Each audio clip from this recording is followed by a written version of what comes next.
Hello everyone! Today I'm going to be trying out these metallic watercolor cakes.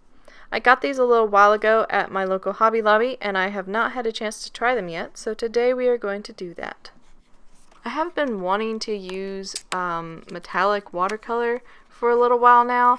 The brand that I really wanted to try was the Finetech Artist Mica watercolors, but I couldn't find them at any of my local craft stores, and I have yet to order paint online. I need to do that at some point in my life, I suppose. So this is what it looks like. From the looks of it, it might be a little grainy. I'm not sure yet. But it does look very shimmery, so I have hopes. I don't know how pigmented it will be. We will find out in a minute. So I was a little concerned that the box is all cardboard, like the tray that the paint is in is cardboard, but I found out that these are actual plastic paint trays, so that is a good thing. You can move them into any other paint palette that you have. You don't have to leave them in the cardboard. And here are the names of the colors. It's kind of weird that they call it white metallic instead of silver or white gold, but okay. They're a little non-committal. But I'm going to be trying out these colors on hot press watercolor paper and this black drawing paper. I already have like a couple pads of this, but it was $2. I cannot say no. Just gonna get out my round watercolor brush and some water, and let's get to it.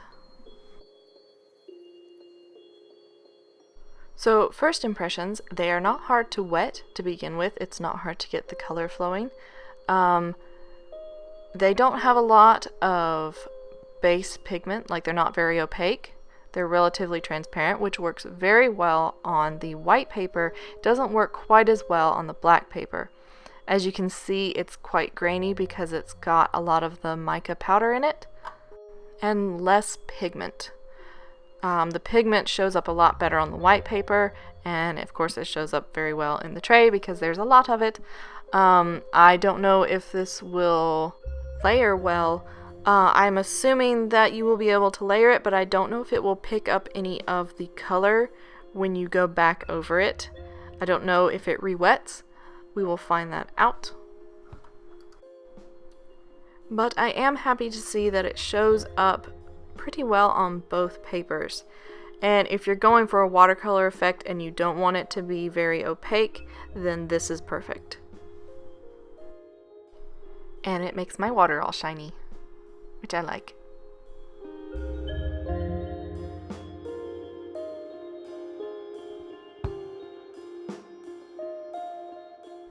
So once the paint is dried, I can definitely see it a lot better on the black paper, and it is more shimmery than it is on the watercolor, the white watercolor paper.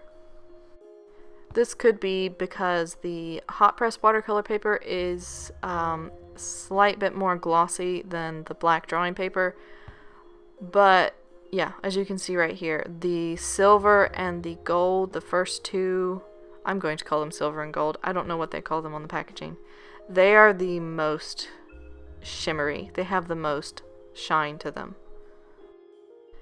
So since I was really intrigued with how it turned up on the black paper, and I also thought I could see the layering qualities a little bit better on this paper, I went ahead and sketched out this little design, and I'm going to be painting this on the black drawing paper.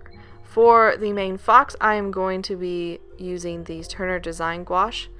I love painting in gouache. I love painting animals in gouache, and this brand along with Winsor & Newton are my favorite two brands of gouache paint.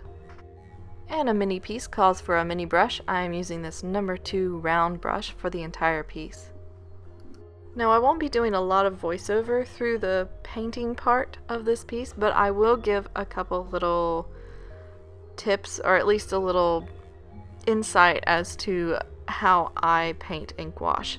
As you can see here, I only have 4 paints down. I have yellow, I have blue, I have red, and I have white. That's pretty much all I use. Saves me a lot of money on buying gouache sets because I can just buy those 4 tubes of paint and be good. I don't use black. I don't use other mixed colors. I prefer to mix them myself. And then they all look cohesive in the end. As you can see, I'm going ahead and mixing up a couple different shades of reddish brown. Some of them are more orange, some of them are actually more green, some of them are more purple. I have a lot of different hues that I can kind of choose from, but I continuously mix and change the color as I go along. I try to match some of the colors, like for the highlights, I try to match some of those, but for the most part, I don't really worry if the tint of the piece changes as it goes along.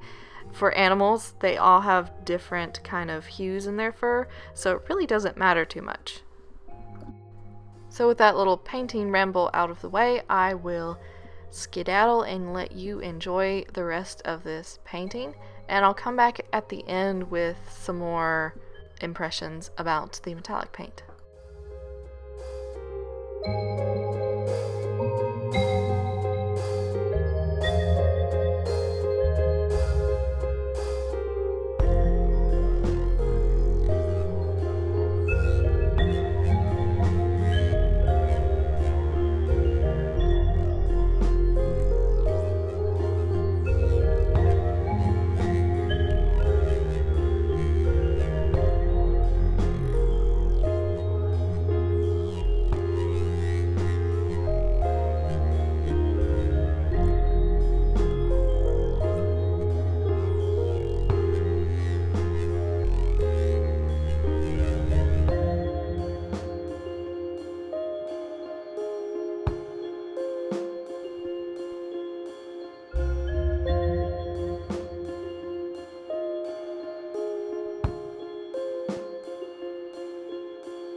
Hello again. So we are getting near the end of the video. As you can see, I went in and painted this moon behind him. I try to make it look like a moon by putting craters and everything in it because it does re-wet, actually. It might be because this paper is very smooth. If I did it on a more textured paper, it may not lift up as much, but when I would go back to layer it, it would lift up some of the metallic color, so I couldn't get as smooth of a finish as I wanted. I did, however, love painting in this metallic fur on his back. It kind of makes it look like it's reflecting some of the moonlight. So, final impression of this metallic paint, I like it for details and effects, but I'm not sure I would use it as a color wash. However, I did think maybe I can mix it with watercolors and get kind of a metallic sheen to it. That might be a future video. So there it is. I hope you enjoyed this video. I hope it was informative.